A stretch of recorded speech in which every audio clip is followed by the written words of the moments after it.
Bienvenue dans le podcast Partage de coach. Je suis Charline, créatrice du mouvement Partage de coach et je suis ravie de vous accueillir ici. Partage de coach, c'est avant tout une communauté bienveillante, un espace où chacun peut révéler sa zone de génie, partager ses compétences et s'enrichir des expériences des autres. Ce mouvement est né d'une simple envie, permettre à des professionnels passionnés et talentueux de se faire connaître et d'échanger leur savoir et de créer ensemble quelque chose de plus grand. Parce qu'à plusieurs, on va plus loin. Dans ce podcast, vous découvrirez des parcours inspirants, des histoires authentiques et des échanges riches avec des coachs et des professionnels qui partagent leur expertise et leur humanité. Mon intention est de vous offrir un moment de connexion, d'inspiration et peut-être de transformation. Et si ce podcast vous donne envie d'aller encore plus loin, sachez que nous avons une communauté où nous organisons des conférences chaque lundi gratuitement. Les coachs que vous entendez ici animent également des ateliers plus approfondis sur des sujets précis pour vous permettre de grandir et d'évoluer. Si vous souhaitez rejoindre cette belle aventure, je vous mets le lien juste en bas. Alors installez-vous immédiatement et ouvrez vos esprits. Laissez-vous porter par cette belle aventure collective. Bonne écoute. Hello Marion, comment ça va? Ça va bien et toi? Oui, ça va. Je te souhaite bienvenue sur Partage de coach pour cette petite interview. Merci. Comment est-ce que tu pourrais te présenter globalement? Alors, comment je pourrais me présenter globalement? Donc moi j'habite du côté de Bergerac en Dordogne, dans le Mhm. sud-ouest de la France. Je suis en couple depuis bientôt 10 ans et un petit garçon qui va avoir 5 ans. Professionnellement parlant, coach en équilibre relationnel. Depuis maintenant, c'est complexe à dire parce qu'en fait, en 2019, j'ai quitté la fonction publique et ça a été tout un parcours où j'ai eu cette volonté de devenir médiatrice pour résoudre les conflits. Et ça a été tout un cheminement sur comment faire en sorte qu'il y ait de meilleures relations sur Terre et jusqu'à arriver aujourd'hui donc avec l'étiquette. Je dis une étiquette parce qu'en fait, elle peut changer, mais le principe reste le même. Donc l'étiquette de coach en relation. Ok. Et du coup, en une phrase, comment est-ce que tu te décrirais? Je me décrirais comme une amoureuse du mouvement. Il y a la phrase Be Water, my friend qui me vient en tête. C'est vraiment voilà, de savoir, ça y est, je pars en plus d'une phrase, de savoir en fait être, voilà, être dans le moment et savourer l'instant, c'est ce qui compte beaucoup pour moi. Mm. Ok. Et toi, du coup, tu m'as dit que tu avais quel âge déjà? Je crois que je ne l'ai pas dit, j'ai 34 ans. Ok. Et du coup, moi, c'est pour ça que je me disais, vu que tu as 34 ans, toi, ton parcours, du coup, il n'a pas commencé en 2019, je présume, pour devenir médiatrice et aujourd'hui coach. Du coup, c'est quoi ton parcours déjà depuis que tu es toute petite, ton évolution? Alors, depuis que je suis toute petite, c'est marrant parce que toute petite, je voulais faire plein de métiers. J'avais jamais pensé forcément à ça. Mm. Mais c'est vrai qu'il y avait cette idée de transmission et j'aime aussi tout ce qui est l'environnement, la nature et du coup, c'est vrai que j'ai ce rapport en fait à l'être humain qui, pour moi, petite, ça a été très challengeant depuis toujours en fait, de me sentir bien dans des groupes, de me sentir intégrée et en sécurité. Et du coup, je crois que c'est ça qui a fait mon chemin. Mm. Et t'as fait d'autres métiers avant ou pas? Oui, oui, oui, oui, tout à fait. À partir du collège, j'ai fait un stage dans le tourisme et j'ai voulu me lancer dans le tourisme, mais c'est l'idée du mouvement plutôt géographique, l'environnement, la nature, tout ça. Et du coup, j'ai fait mes études dedans et puis j'ai travaillé sur un site touristique pendant 5 ans. Et ensuite, j'ai travaillé en centre de loisirs parce qu'en fait, c'est marrant, un des premiers indicateurs qui m'a fait changer, c'est de me dire qu'en fait, quand j'étais sur mon site, les gens étaient de passage et du coup, il n'y avait pas le temps de créer du lien avec les personnes. Donc, Mm. j'étais là pour les guider sur une gabarre, en fait. Je faisais le speech pour parler de l'environnement, de la nature, de la rivière, etc. Euh, donc, je faisais ça toujours avec des personnes différentes pendant tout l'été. Et, euh, et alors qu'en centre de loisirs, on a plus le temps de voir et revoir les enfants et du coup de pouvoir créer des liens. Mm. Donc toi, t'as quoi comme diplôme, du coup? Alors, j'ai commencé un DUT en carrière sociale, gestion urbaine, développement touristique. Après, j'ai fait une année en Angleterre, tourism management.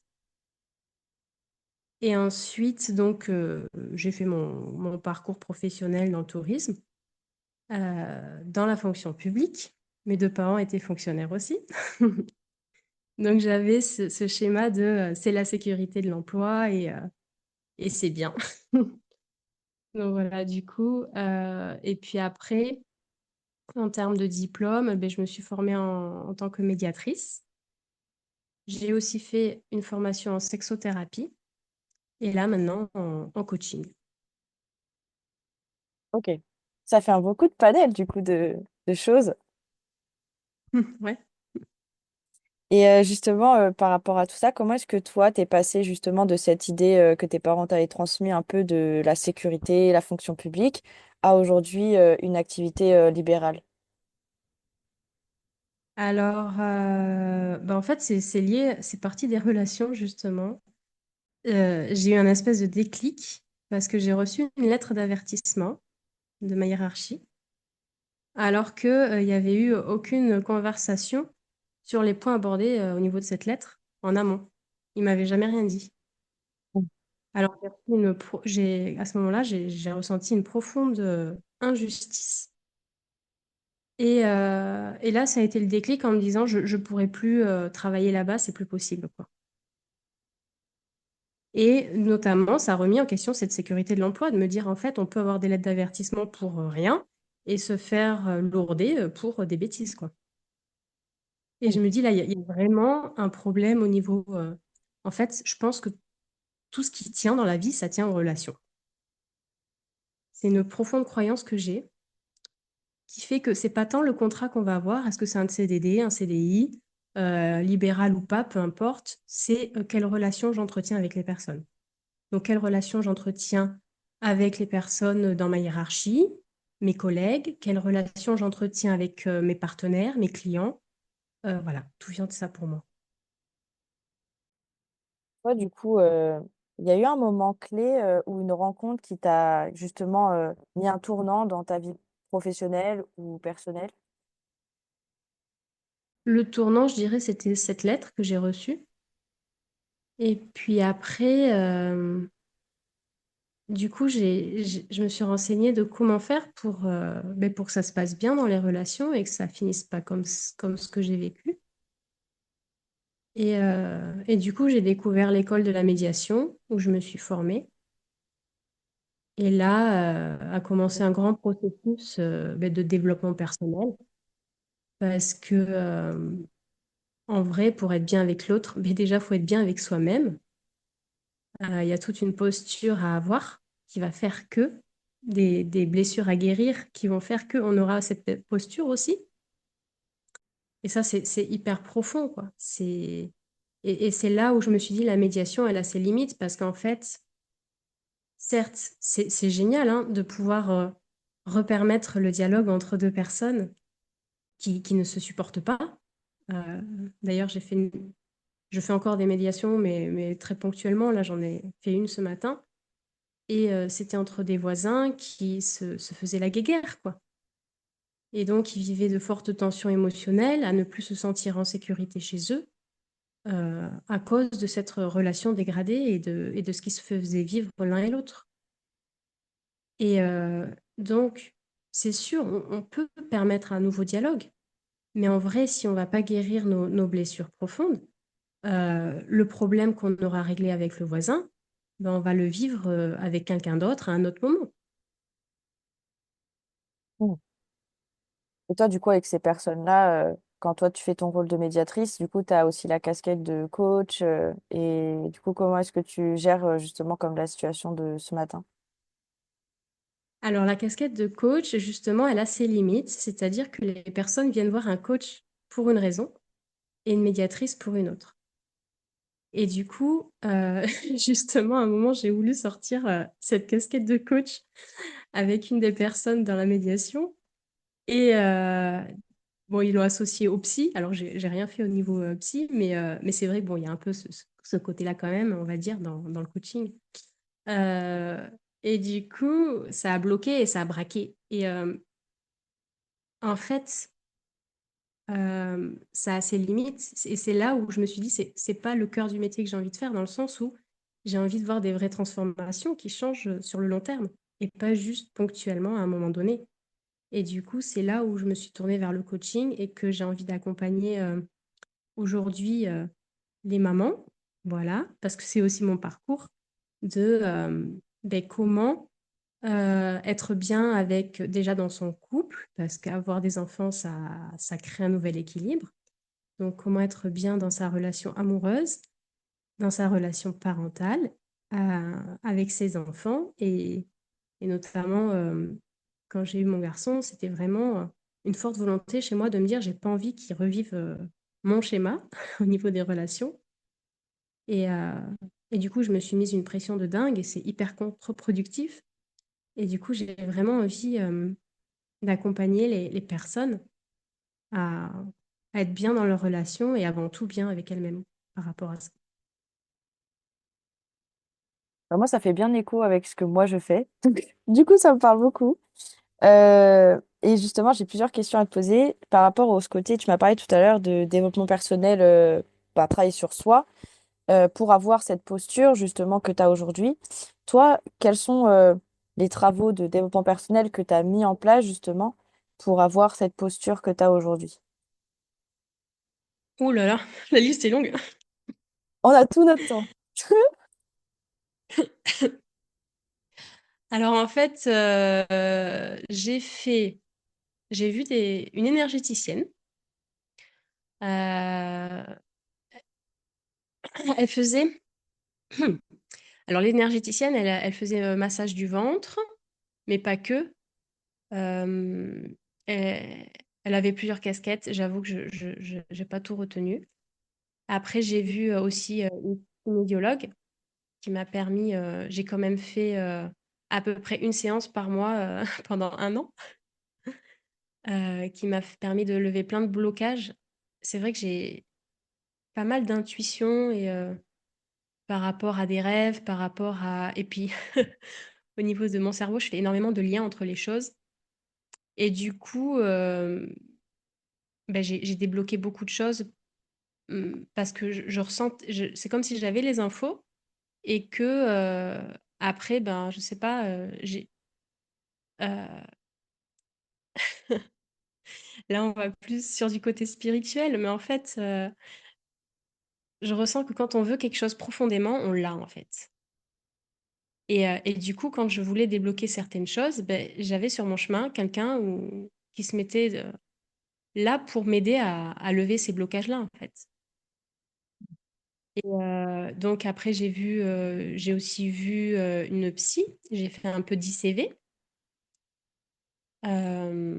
sur, je sais plus, 3 séances, je crois. J'en ai pas fait beaucoup. J'aurais pu en faire plus, mais à ce moment-là, bon, ça s'est présenté comme ça. Une voyante, bon, ça n'a pas été top. À la base, c'était plus pour le côté pas le perso, justement, pro. Et elle m'a ramené des choses perso que je voulais pas savoir. Euh, j'ai fait aussi de l'hypnose. Après, je sais plus, j'en ai fait tellement. J'ai fait de la constellation familiale. Euh, j'ai aussi fait forcément du coaching. Et puis après, aussi, se mettre au yoga, je pense que ça aide. Moi, j'aime beaucoup le yoga. Mm. Là, du coup, là, c'est déjà plein d'idées de pratiques, en tout cas, à mettre en place aussi pour travailler sur soi. Mais du coup, globalement, toi, les sujets sur lesquels tu as dû bosser pour en arriver aujourd'hui, c'est lesquels? Euh, le lâcher prise. Sauf que le lâcher prise il peut arriver que quand on a de la sécurité. Donc, j'ai d'abord travaillé sur la sécurité. Et d'ailleurs, la régulation du système nerveux est pour moi une révélation qu'on devrait faire avant toute autre thérapie et approche. C'est intéressant ce que tu dis, on a besoin de sécurité pour lâcher prise. Toi, justement, aujourd'hui, tu sens que tu arrives à plus lâcher prise, du coup, de ce que j'ai compris. Comment tu as Oui. construit, comment tu construit cette sécurité quelque part Alors cette sécurité, ben, j'ai suivi un programme de Véronique Desnoyers qui propose des exercices très pratico-pratiques. Donc chaque jour, je mettais en... J'ai fait pendant plus d'un mois non-stop tout ce qu'elle proposait. Et puis dès que j'en ressens le besoin, je continue de pratiquer et c'est quelque chose qui est devenu comme une hygiène de vie en fait. Hmm. Oui, ça fait partie de ton quotidien que tu cultives régulièrement. Voilà, tout comme j'ai une pratique énergétique chaque matin, parce que je suis aussi Ivan Skibik. Et après, je me suis approprié certains de ces principes, plus d'autres choses que j'ai apprises par d'autres personnes. Et je me suis créé ma propre pratique qui fait que je trouve mon équilibre. Hmm. Et toi, parce que tu parlais de justement ce truc relationnel, quelque part, quand on a une expertise comme ça aussi précise et importante pour soi, c'est que quelque part, bon, soit on a perçu un manque quand on était petit, ou soit il y a quelque chose qui a créé en fait ce besoin de d'aller créer cette médiation, d'aller créer cet accompagnement. Toi, pour toi, ça vient d'où justement ce besoin-là d'aller bah, justement aider des personnes qui ont cette problématique-là? C'est marrant parce que tu m'aurais posé cette question hier, j'aurais pas répondu la même chose. Et tout à l'heure, j'ai un souvenir qui m'est revenu qui est très fort. C'est quand mon grand-père est décédé, donc c'est le père de ma mère. En fait, on n'avait pas de lien tous les deux. Et pourtant, ça m'émeut. Et je crois que c'est justement ça qui m'émeut. De me dire qu'en fait, il a pas créé de lien avec ses petits-enfants. Et j'ai envie de dire, les liens qu'il avait avec ses enfants n'étaient pas réussis. Et c'est comme si, au moment de sa mort,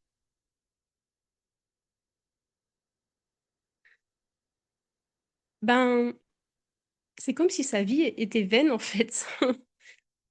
Mais c'est ma perception. Mais c'est ma perception en gros, il va pas manquer, quoi. Et je trouve ça tellement triste. Après, des manques, il y en a eu beaucoup dans ma vie. Mais c'est ma perception du monde qui a fait ça. C'est-à-dire qu'à la base, j'étais pas un enfant désiré. Ma mère, elle avait déjà 2 garçons, une fille. Et 4 ans après, elle apprend qu'elle est enceinte de moi. C'était pas désiré. Elle a hésité à avorter. Et c'est comme un ressenti que j'ai que c'est moi qui ai voulu vraiment m'incarner, euh, qui a fait que ben, je suis là. Et, et voilà, du coup, j'ai comme beaucoup blâmé ma mère de mes souffrances, de me dire en fait, c'est parce que tu m'as pas désiré que je me sens pas désirée et que finalement mes liens sont pourris, quoi. Et encore, quand je dis mes liens sont pourris, j'exagère, mais c'est juste que dès que ça allait mal, j'amplifiais la chose et je mettais le focus là-dessus plus que sur le reste finalement. Et, euh, et en fait, c'est vrai que ce métier de coaching et puis tout ce développement que j'ai fait ces dernières années me fait percevoir que tout part de nous, quoi. Tout part de nous, peu importe ce qui a pu se passer. C'est comment on a envie de vivre l'histoire qui compte finalement. Justement, cette notion de, au départ, bah, j'accuse quelque part l'extérieur de ce que je vis et ce truc de, ok, bah, en fait, c'est moi aussi qui a une responsabilité dedans. Comment est-ce que tu as vécu le chemin justement de ça? C'est très intéressant comme question. C'est, ça s'est fait progressivement. J'avoue que je ne sais pas s'il y a eu un moment qui a fait que j'ai eu le déclic et que je me dise que c'est moi. Je pense que c'est la répétition de ces différents cours que j'ai pu suivre. Et comme je suis très observatrice, comment dirais-je, emmagasiné plein d'infos. Et puis après, j'ai regardé autour de moi et j'ai vu qu'est-ce que ça faisait si je regardais de telle perspective ou qu'est-ce que ça faisait si je regardais de telle autre. Et après, j'ai fait mes choix en conscience, en fait. En me disant, si je vais à droite, je vais vivre ça, si je vais à gauche, je vais vivre ça. Quelle direction je prends? Donc, tu as décidé quelque part dans ce chemin, tu as eu des répétitions de choses qui ont fait que bah, tu as responsabilisé ta situation. En même temps, il y a eu ce côté j'observe et en même temps, euh, je regarde les perspectives qui sont en face à moi et je choisis celles qui m'aident le plus. Tout à fait. Et c'est vrai que je suis vachement guidée par l'amour. C'est une valeur très forte pour moi. Je sais pas si tu connais le design humain. On a fait une conférence sur partage de coach il y a 3 semaines, je crois, ou un truc comme ça. Sur, Hmm. Parce que je me suis formée aussi en design humain. Et, euh, et du coup, bah, moi, j'ai la porte de la valeur au niveau de Vénus. C'est l'amour, la porte 25. Et c'est vrai que quand j'ai lu mon design humain, c'était tellement cohérent, ça prend sens. C'est pour moi, comment dire, une force tellement forte à l'intérieur de moi que même quand les gens me blessaient, j'arrivais toujours à voir pourquoi ils me blessaient en fait et à pas leur en vouloir à 100%. Il y a une part de moi qui en voulait parce que je me sentais blessée et une autre part de moi qui voyait pourquoi l'autre avait fait ça et je pardonnais à moitié en fait, d'entrée de jeu. Je pouvais pas en vouloir à 100%. Pour moi, ça, c'est impossible. Ouais. Hmm. Déjà, merci de nous partager tout ça. Je pense que c'est hyper riche pour les personnes qui traversent justement bah, des phases de prendre sa responsabilité dans ce qu'on vit et dans les relations notamment aussi. Parce qu'on est obligé de le faire pour soi, mais dans les relations, c'est encore aussi obligatoire que ça. Par rapport à ton parcours de maman, justement, en termes de relations, c'est quoi les défis que tu as rencontrés et comment est-ce que tu les as transformés? Hmm. Les défis que j'ai rencontrés, déjà, j'étais hyper en insécurité pendant tout le moment de ma grossesse et au début de la vie de Nao. C'était donc finalement tout le schéma que je redoutais. Au final, heureusement, je suis soulagée parce que on apprend au départ. Je voulais être donc cette maman parfaite, donc je lisais les livres et les articles, j'écoutais les podcasts, j'ai même suivi des formations Montessori ou autres en ligne. Et, euh, et de me dire qu'en fait, waouh, les 6 premières années de l'enfant sont hyper importantes euh, pour le reste de sa vie. Alors ça me mettait une pression de dingue. Et finalement, quand maintenant, par exemple, il y a un sommet là qui passe en ce moment par rapport au trauma et autres, et de se dire que tout est possible, tout peut changer à n'importe quel moment de la vie, finalement, on peut très bien transformer les traumas de l'enfance. Et, euh, et après, voilà, tout est toujours question de choix quelque part, de comment on a envie de percevoir les choses. Et, euh, et donc finalement, je me rassurais en me disant, ben, les choses qui ont pu être euh, traumatiques d'une certaine manière, ben, pour lui, pour ce tout petit être, ben, il est toujours temps de changer en fait et de lui apporter des clés pour que ça aille. Et c'est vraiment ça qui a été une clé importante, c'est de sortir de la culpabilité et de me dire que tout est toujours possible. Parce qu'en fait, moi, je rentrais beaucoup où je m'auto-sabotais, de me dire, ah, j'ai fait ça, c'est pas bien et tout. Et c'est pire parce qu'en fait, après, en plus, je peux lui en vouloir de me sentir comme ça. Et en fait, ça peut être une boucle infernale. Alors qu'on peut décider de se dire, ben, bon, ben, j'ai merdé. Et puis d'ailleurs, de le lui dire directement. Maintenant, c'est des choses que je fais si je vois que, je sais pas, j'étais un peu trop énervée et que j'ai trop haussé la voix à un moment donné. Et que du coup, je vois justement qu'il réagit. Je le perçois, du coup, les signes physiologiques. de voir, par exemple, s'il est choqué de de me voir, hausser la voix ou quoi, si je crie un moment même. Heu et déjà de sortir de ça, d'entrée de jeu, d'avoir si possible quelqu'un qui prend le relais ou de moi aller me calmer avec mes exercices et après de revenir et puis de reposer, de me recalmer d'expliquer pourquoi c'est arrivé et de m'excuser, en fait, tout simplement. Donc du coup, là, dans ce que tu me dis, c'est qu'il y a vraiment ce côté, j'ai ressenti de la pression déjà sur ton cheminement en termes de maman. En plus de ça, derrière, vu que la pression, ça te crée aussi de la culpabilité, ce que tu as conscientisé, c'est un peu ce côté, bah, tout est possible de changer à n'importe quel moment. Que quelque part, bah, tout ce qui se passe, tu peux le travailler.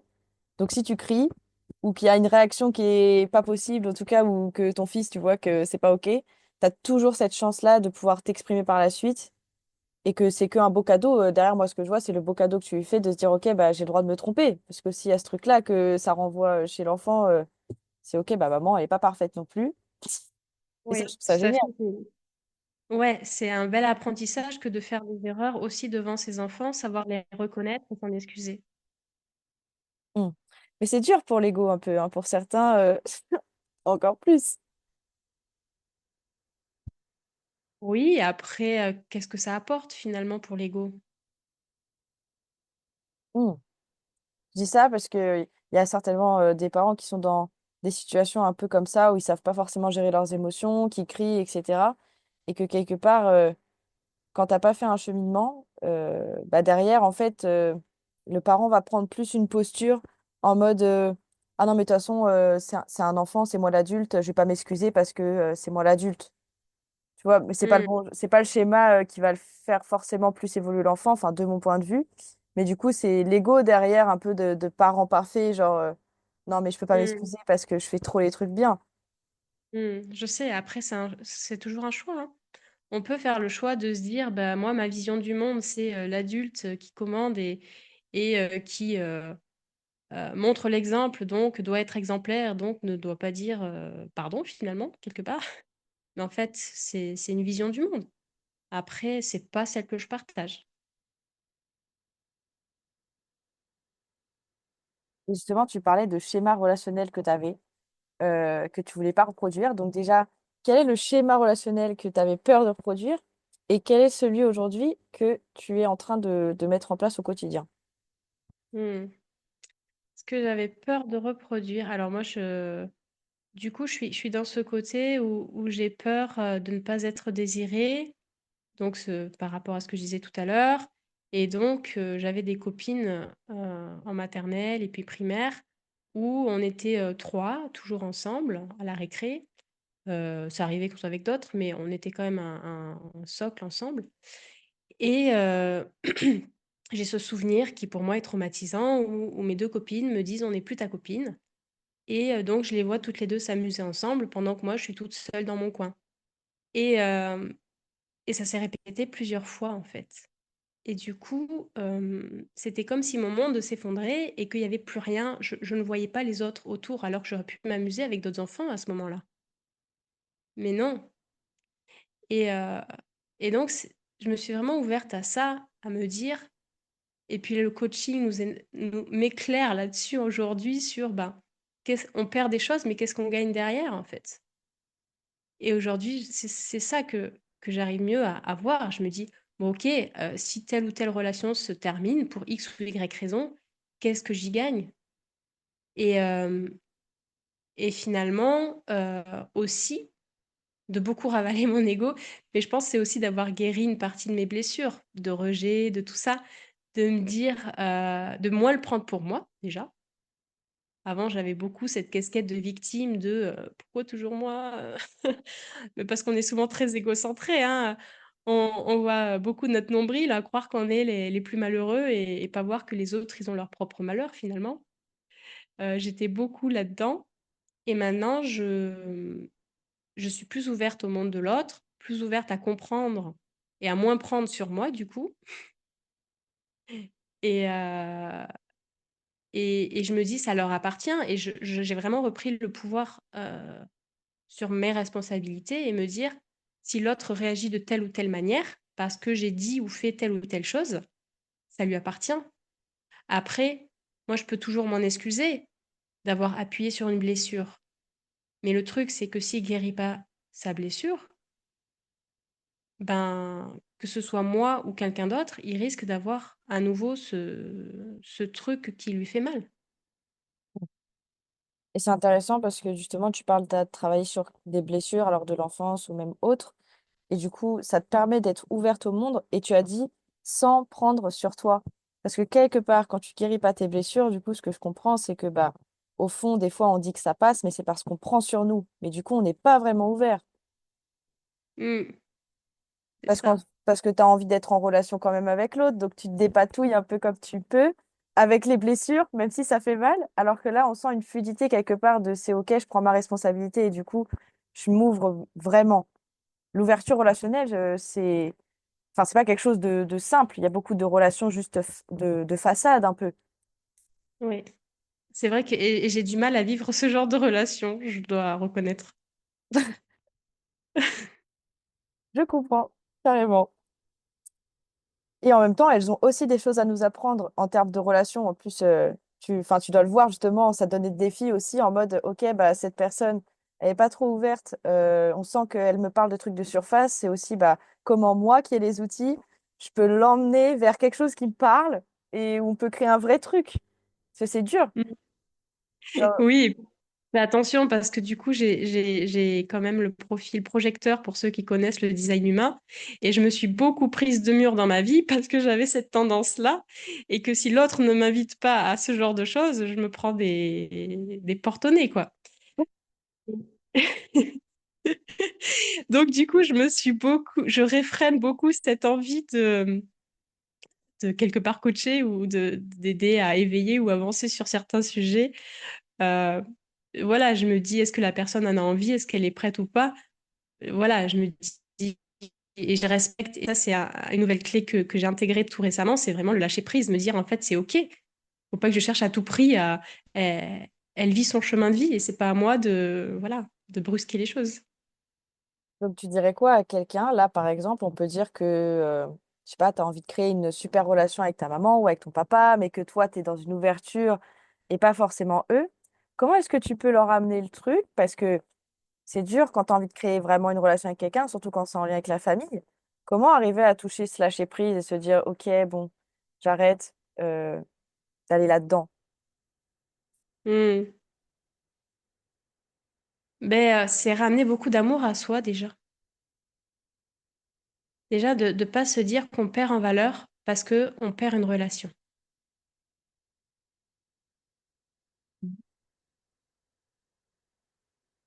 Et à partir de là, de se dire qu'est-ce qui est OK pour moi, qu'est-ce qui n'est pas OK. Euh, Souvent, les conflits, ça vient de ça, ça vient des valeurs qui s'effritent entre les gens en fait, où on ne se comprend pas. Il y en a un qui a un point de vue, moi j'ai un autre point de vue. On parle tous les deux de respect, mais on n'a pas le même point de vue sur ce qu'est le respect, par exemple.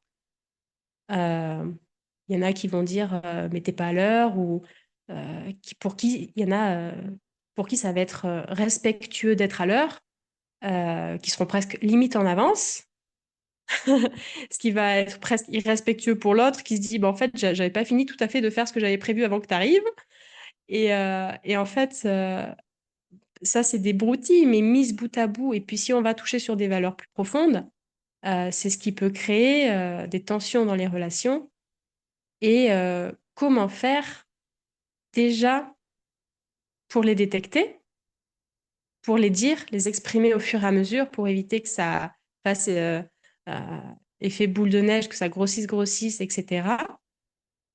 Et quand on a envie de recréer un lien qui nous semble déjà effrité avec quelqu'un, euh, c'est sûr que là, c'est l'ouverture de cœur. Après, où j'en suis moi, où en est l'autre, je pense qu'il y a vraiment un jeu de patience aussi. De patience et de foi. De foi de se dire que c'est possible déjà, de verbaliser ce qu'on a envie qui se réalise de manière positive, régulièrement, tout en lâchant prise, en se disant si ça arrive, c'est génial, si ça arrive pas, c'est OK quand même. Et, euh, et puis après, comme ça, d'avoir des signes du destin qui font que petit à petit, ben, les choses se dénouent presque toutes seules, en fait. Une forme de résilience. Mm. Et du coup, j'ai plusieurs questions sur ça. Donc, cette notion de conflit de valeurs, justement, comment est-ce qu'on gère quelqu'un qu'on aime, hein, pourtant, hein, mais qui est complètement différent, qui a des valeurs complètement différentes, par exemple, valeur business à fond, l'autre, valeur relation à fond. Comment est-ce qu'on peut faire en sorte d'avoir une relation nourrissante et apaisante et épanouissante quand il y a un conflit de valeurs fort? Mm. Alors, ça dépend du contexte. On parle de quoi? Du couple? On peut prendre cet exemple-là, je pense que ça peut parler à tout le monde. Par exemple, il y en a un des deux qui est très porté sur son entreprise, qui, du matin au soir, peut-être même les week-ends, pendant que l'autre a plus envie de passer du temps en couple, aller se balader et faire des sorties. Ben, c'est déjà le remarquer, une première chose, en prendre conscience, se dire est-ce que c'est OK pour moi, que je le vois que, 10-15 minutes entre 2 rendez-vous ou, est-ce que je veux plus? Combien de temps je veux déjà? Donc concrètement, sentir les choses et puis les verbaliser. C'est-à-dire, quand on sent qu'il y a, pour nous, un déséquilibre et que nos valeurs sont pas assez nourries, ben, le mentionner avec le cœur de quoi on a besoin. Hem et Et puis être aussi surtout ouvert à l'autre, à l'écoute, de quoi l'autre a besoin, pour sentir que on cherche pas à ce qu'il fasse des concessions pour nous. On cherche à trouver un terrain d'entente, j'ai envie de dire. Et du coup, qu'est-ce qui est important pour toi? Qu'est-ce qui est important pour moi? Et comment on peut nourrir nos valeurs en accord l'un et l'autre? Et après, je peux pas donner de recette toute faite parce qu'en fait, ça va dépendre de tout un chacun. Des réponses qui vont émerger, des questions qu'on va se poser, en fait. Mm. Et je pense qu'il y a plusieurs choses intéressantes dans ce que tu as dit. Le côté conscience, savoir ce qui est OK, qui est pas OK, de clarifier justement pour nous et pour l'autre et de penser à l'autre. Mais ce que tu as dit à chaque fois, je crois que c'est plusieurs fois que je te dis, c'est le cœur. Ce truc, c'est que c'est l'ouverture du cœur qui permet ça. Comment est-ce qu'on peut être sûr qu'on est en train de parler avec le cœur plutôt qu'avec la tête et l'ego aussi? Hmm. Eh ben, écoute, dans mon parcours, avant, j'étais pas très connectée à mon corps. Et ça, la sécurité amène beaucoup de rapport à son corps. Et je pense que c'est très important d'avoir cette notion-là. Et du coup, ces petits rituels énergétiques que je fais tous les matins, ça m'aide à ça. Et je sens, quand je parle, je sens la vibration dans mon cœur, en fait. Si je mets ma main là, je sens que ça résonne. Je sens. Et c'est même physique, physiologique, en fait. Et après, je pense qu'il faut du temps, que l'ouverture, elle se fait pas comme ça du jour au lendemain, parce que le cœur, il peut être très blessé, et il a ses raisons d'être, d'avoir des boucliers, en fait, des protecteurs. Et je pense que c'est bien de les respecter et de leur apporter cet amour, de la compassion, en fait. La compassion auprès de ces boucliers qui sont là pour une raison d'être, qui ont leur raison d'être, en fait. Et petit à petit, c'est à force de guérir ces blessures qu'on ouvre son cœur. Parce qu'on on a moins peur d'être blessé, donc on peut l'ouvrir. Quelque part, c'est intéressant, du coup, le cœur se protège et c'est plus nourri par la peur de quelque chose, alors que quand on traverse des blessures et qu'on arrive à les guérir, on est plus dans l'amour, c'est ça? Hmm. Mais c'est-à-dire, oui, tu vois, cette image de bouclier qu'on a devant le cœur, quand on veut pas exprimer ses émotions, quand on veut pas montrer ce qu'on ressent, c'est au fond, on est on a une forte vulnérabilité qu'on ne peut pas exprimer. Et moi, je le ressens comme ça, on se sent comme piégé, mais on voit pas d'autre solution, en fait. c'est ce qui nous semble le plus juste à ce moment-là. Et, et en fait, ça demande beaucoup de courage d'aller creuser ses blessures. Euh, Tu vois, moi, je parle de blessures, c'est marrant, j'ai souvent entendu parler, peut-être toi aussi, j'imagine. Tu sais, quand on a la main blessée et qu'on serre la main à quelqu'un, qu'est-ce qui nous fait mal? Bon, ça dépend des gens. Soit tu prends ta responsabilité et du coup, tu te dis c'est la blessure que j'ai mal, ou alors c'est ah, c'est la main de l'autre qui fait mal. Exactement. Et bien, c'est pareil dans la relation. C'est est-ce que je prends soin de ma blessure, je la guéris et je prends ma responsabilité pour que n'importe qui puisse toucher ma main et ça me fait rien? Ou est-ce que je garde ma plaie ouverte et aïe, il y a plein de gens qui peuvent toucher dessus et ça peut faire mal. Hmm, je vois très bien. Et je pense qu'on voit très bien à quoi ça ressemble. Et tu as parlé d'un truc aussi tout à l'heure, c'est au niveau justement qu'il faut parler, qu'il faut dire les choses. Et je pense qu'il y a plein de gens qui ont beaucoup de mal à dire les choses parce qu'ils ont peur de blesser, ils ont peur de perdre la relation même. Donc, comment dépasser cette peur du conflit, cette peur de parler? Hmm. Je pense que c'est vraiment un chemin. C'est pour ça que je veux plus faire de médiation et que je que je veux plus faire des accompagnements euh, pour permettre le temps aux personnes d'intégrer euh,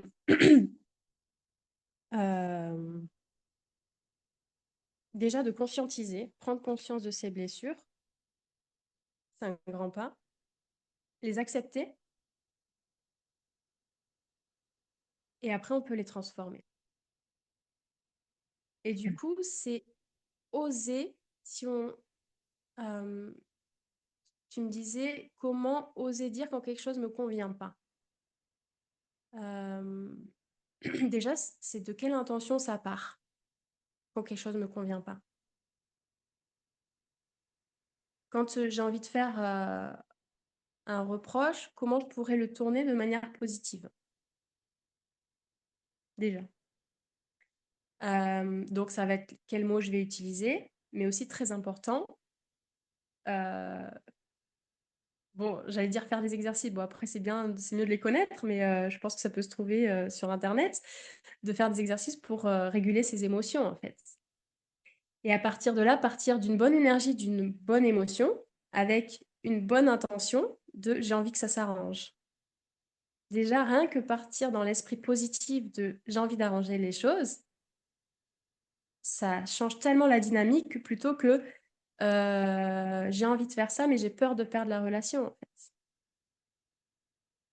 Puis je vois aussi beaucoup le mode aussi quand t'es pas dans ce truc d'exprimer les choses, t'es en mode j'ai raison. J'ai raison plus que on va trouver une solution. C'est je vais avoir raison et du coup je vais t'enfoncer encore plus. En fait, souvent, c'est quand l'ego, il est touché, et ça se voit et ça se sent. Et moi aussi, ça m'arrive, bien sûr, encore aujourd'hui, de me dire quand... parce que les blessures, elles sont pas guéries à 100% et je pense qu'elles pourront jamais l'être. Mais quand je me sens touchée, j'ai envie d'être reconnue dans cette blessure. Et c'est vraiment l'acceptation de soi et l'acceptation de l'autre, de dire, je sais, je comprends, j'entends. Et là, déjà, c'est 80% du problème qui est résolu. Le simple fait de se sentir sur la même longueur d'onde, en fait. Et du coup, c'est pour ça que quelle astuce pourrait être mise en place, c'est moi, pour moi, que je pense beaucoup et m'aide, c'est l'effet miroir. Quand je me sens blessée euh, pour X ou Y raison, je me dis à quel moment j'ai fait la même chose à l'autre personne qui m'a blessée ou à quelqu'un d'autre. Et déjà, ça descend un peu la charge. Je me dis, bon, ok, il n'y a pas que moi qui subis ça, je le fais subir aussi à d'autres. Donc, déjà, ça me permet de mieux sentir et, et de plus pardonner l'autre, en fait. Et ça me permet de m'amener aussi du pardon à moi-même, de me dire, j'ai peut-être blessé à tel ou tel moment telle ou telle personne.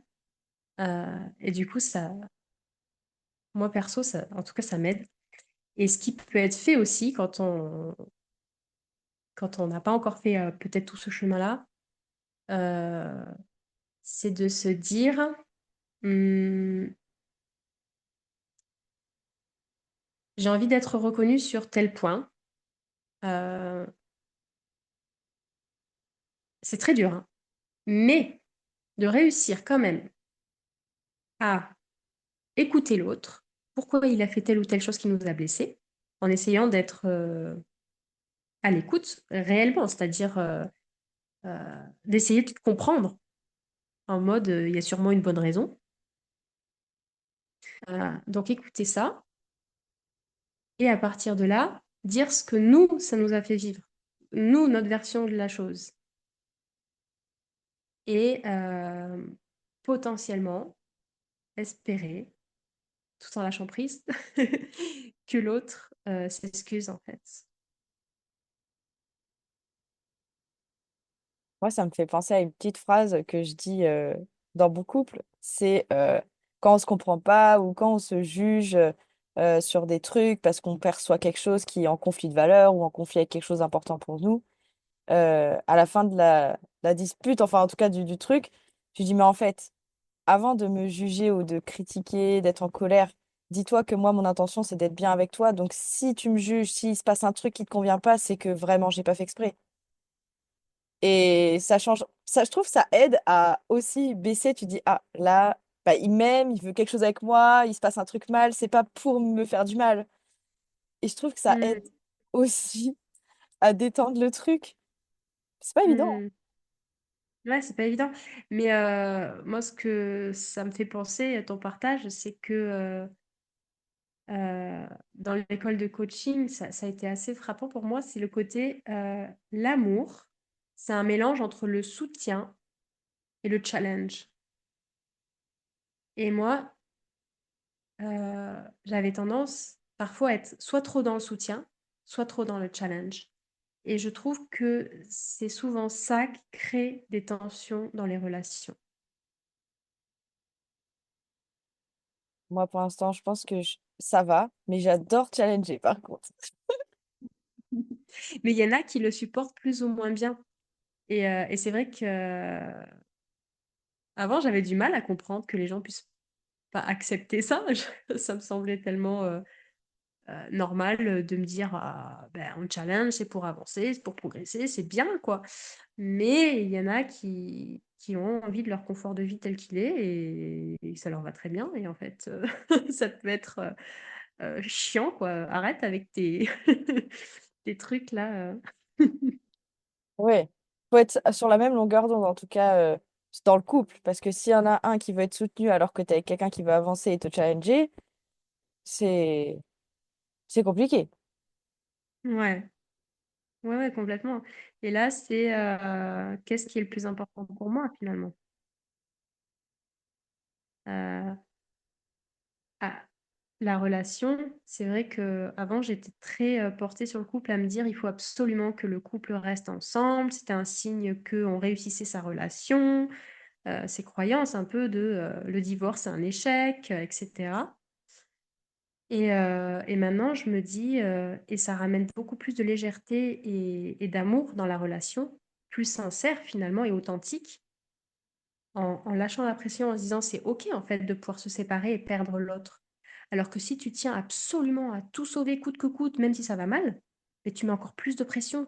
Et ça risque d'être un amour plus superficiel quelque part.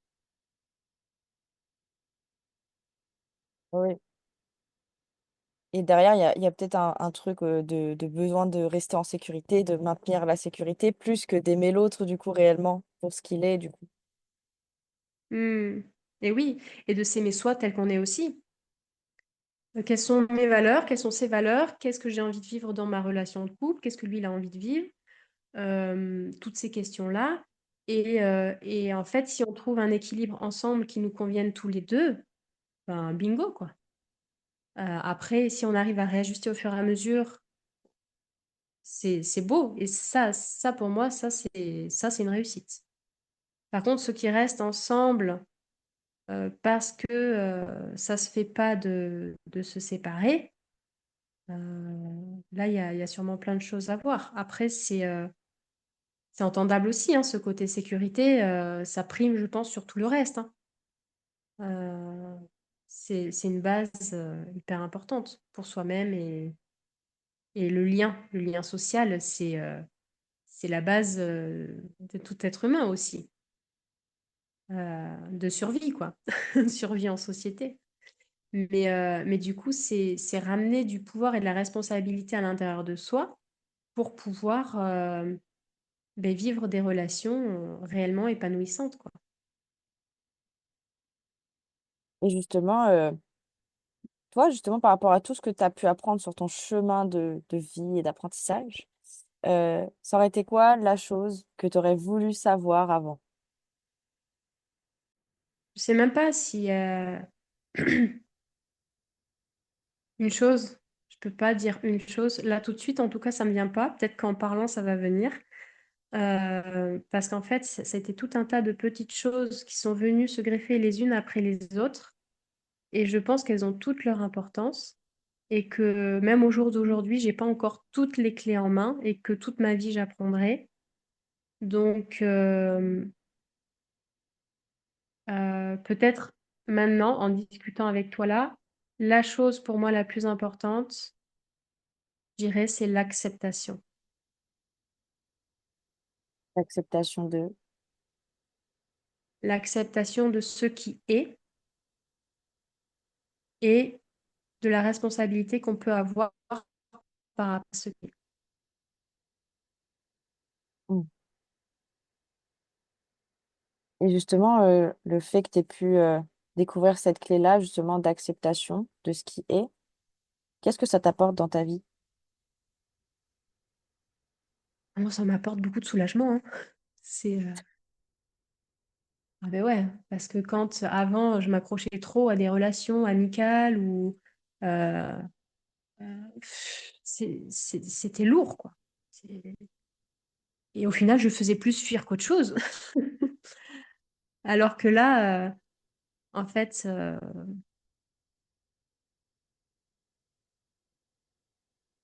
ben ouais, j'ai moins d'attentes du coup. C'est et du coup moins de déception aussi.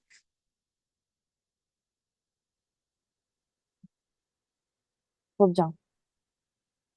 Mm. Et là, aujourd'hui, par rapport à ton travail ou ta vie en général, c'est quoi ta force principale ou ta zone de génie, comme on dirait? Ma zone de génie, je dirais que c'est de rapidement percevoir les blessures. Je rigole parce que c'est que j'ai eu beaucoup de maladresse avec ça. C'est que je les ai trop souvent vite exprimées et la personne n'était pas prête, donc je me temporise là-dessus. Mm. Mm. Et comment tu fais pour justement repérer la blessure chez l'autre? Ben, je dirais par rapport, déjà, j'ai une forme de questionnement, mais même avant de faire l'école de coaching, j'avais ce côté-là où, comme si, en fait, quelque part, le fait d'avoir vécu beaucoup de manques et de blessures moi-même, d'avoir traversé tout ce chemin, je le percevais chez l'autre. Mm. Je perçois ce que j'ai pu, quelque part, traverser. Quand je vois que quelqu'un vit la même chose, ben, je le ressens, quoi. Mm. Et dis-moi, est-ce que tu as cultivé quelque part ton talent de repérer les blessures chez l'autre? Tu aurais très bien pu donc avoir cette faculté de voir les blessures chez l'autre et en fait bah, de juste le mettre dans la tête de la personne, genre ah là t'as cette blessure. Toi, tu as choisi t'as quand même dû travailler des choses pour le mettre à profit de l'autre et aussi bah, pour pouvoir y aller de manière douce. Donc comment tu as travaillé justement ta zone pour que ça soit plus utile pour toi et pour l'autre? Euh, alors, on va dire que c'est déjà le lâcher prise, le fait d'arrêter de vouloir transformer les choses d'un coup de baguette magique et de me dire que ça prend du temps. et, et faire en sorte que quelque part, ben, ça soit plus l'autre qui s'en rende compte que moi qui lui dise, quoi. À travers, du coup, si j'induis le coaching, ça t'a aidé justement à développer cette capacité de questionnement. Ah oui, oui, oui. Oui, là, il y a c'est ce qui me manquait dans la formation de médiation et c'est pour ça que j'ai continué et le coaching, voilà, c'est venu et ouais, le coaching amène ça, je trouve et après dans la médiation, il y a aussi des formulations avec l'effet miroir qui est génial, mais il y a d'autres outils à travers le coaching que j'apprends qui permettent, de débloquer certaines choses avec lesquelles je me sentais coincée en médiation, quoi. Trop bien. Et toi, du coup, où est-ce que tu te vois dans 5 à 10 ans? Mmh. Ah ouais, dans 5 à 10 ans, moi, ce que j'aimerais, c'est avoir mon travail de digital nomade, c'est-à-dire ben, vendre mes programmes qui puissent être transformateurs dans les relations des gens. Et, et puis après, pouvoir euh,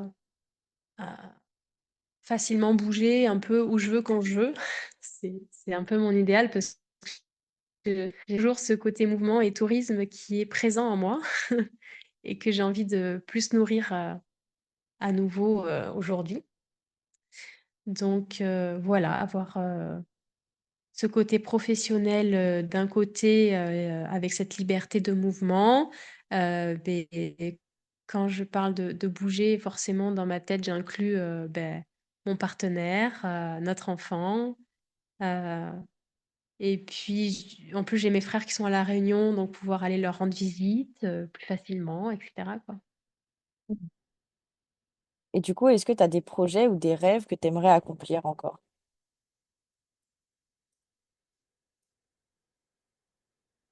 Ben là, par rapport à... En fait, c'est comme une mission de vie que je ressens d'accompagner les personnes, pouvoir le faire à plus grande échelle. J'avoue que je me suis pas fixé d'objectif.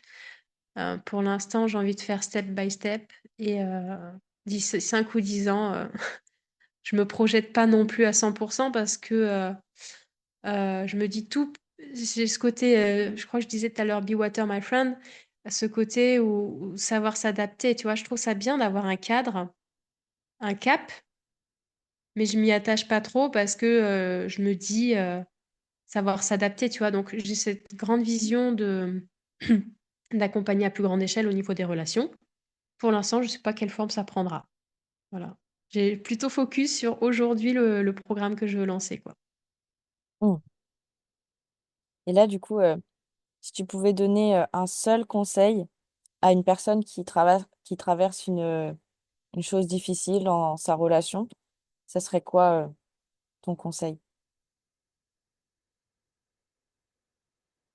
Qu'elle trouve quelqu'un pour la soutenir, lui amener de la compassion et de l'amour, pour la recharger en énergie et pouvoir mieux traverser, euh, j'allais dire, ben, le conflit, parce que quand on traverse quelque chose de difficile dans la relation, pour moi, le conflit est la porte d'entrée pour résoudre les choses. D'ailleurs, j'ai fait un post sur le conflit et je vais l'aborder lundi.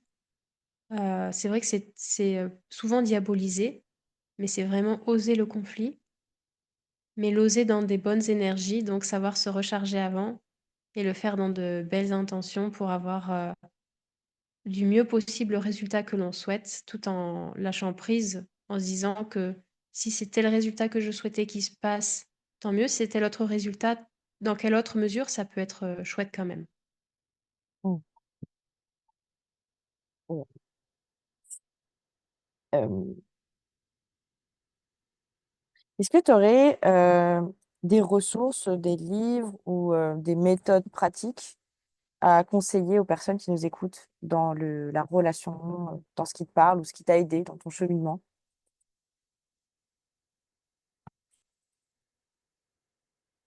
Hmm. C'est marrant parce que Alors, j'aime beaucoup Laurent Gounel. Euh, je crois que c'est le philosophe qui n'était pas sage, de mémoire. Je confonds avec un autre livre que j'aime beaucoup aussi. Il y a L'homme qui voulait être heureux. Enfin bref, j'adore cet auteur. Hem, après, c'est pas tellement des livres que j'ai lus, mais plus des vidéos et des ressources que j'ai vues. Il y a donc du coup les vidéos de Thomas Dansembourg. Hem, forcément, David Laroche, je suis sa formation. Au départ, je connaissais pas tant que ça, mais du coup, j'ai vu plein de ressources de son côté et sa formation m'éclaire. Mais j'avoue que j'aime bien voir plein de points de vue différents. Là, je me suis formée en sexothérapie avec Margot Fried-Filiosa. Euh, et, mais c'est pareil, au niveau de la sexualité, je vois plein d'autres points de vue. Euh, voilà, en fait, c'est comme si je picorais. Je picore plein de contenus et euh, avec l'algorithme qui est bien fait, un contenu t'amène un autre et ainsi de suite. Et au final, tu as toujours les réponses que tu veux, quoi. Yes, bah, tu pourras nous partager sur Partage de coach tout ça si ça te tente. Comme ça pourra aider les personnes qui auront écouté la conférence. Et Hmm. toi, là, aujourd'hui, quelle chose te rend le plus fier? Alors, ce qui me vient, c'est ma capacité à rebondir. C'est une super capacité pour un entrepreneur en plus. Ah oui, c'est vrai qu'il faut, hein. C'est vrai que là, en plus, je suis hyper persévérante parce que même depuis 2019 que j'ai quitté la fonction publique. Mm. Et là, du coup, je vais te poser deux dernières questions. Toi, du coup, ça serait quoi le message ou la réflexion que souhaiterais laisser là aux personnes? Soyez curieux, curieux de l'autre et de vous-même et de qu'est-ce que la relation finalement m'apporte quoi qu'il arrive. Super. Et du coup, on peut te retrouver où si on veut en savoir plus sur toi, sur ton job? Alors, j'ai le site internet ma-relation.com. Ok, trop bien. Je vais mettre le lien en bas de la description de ton compte aussi Instagram et de ton site et de tout ce qui est possible pour te retrouver. En tout cas, Marion, bah, je te remercie beaucoup pour tout ce temps et j'espère à très bientôt. Mm. À très bientôt. Merci beaucoup. Et voilà, c'est déjà la fin de cet épisode. J'espère que cette conversation avec notre intervenante a inspiré, donné des clés ou même peut-être une petite étincelle pour avancer vers tes propres objectifs. Chez Partage de Coach, on croit profondément au pouvoir de la communauté et de l'entraide pour aller encore plus loin ensemble. Donc, si cet épisode t'a plu, sache que ce n'est qu'un aperçu. En rejoignant notre communauté, vous pourrez participer à des ateliers exclusifs et interactifs chaque semaine, animés par des professionnels incroyables du développement personnel, du business. Ces ateliers vont plus en profondeur pour t'aider à transformer tes ambitions en réalité. Alors, si tu veux continuer l'aventure avec nous, je t'invite à cliquer sur le lien dans la description pour nous rejoindre. Partage cette opportunité autour de toi, parce qu'ensemble, on peut accomplir de grandes choses. Merci d'avoir été avec nous aujourd'hui et surtout n'oublie pas, tu as en toi ce qu'il te faut pour briller. On se retrouve très bientôt pour un nouvel épisode et d'ici là, prends soin de toi et continue d'évoluer. À très vite.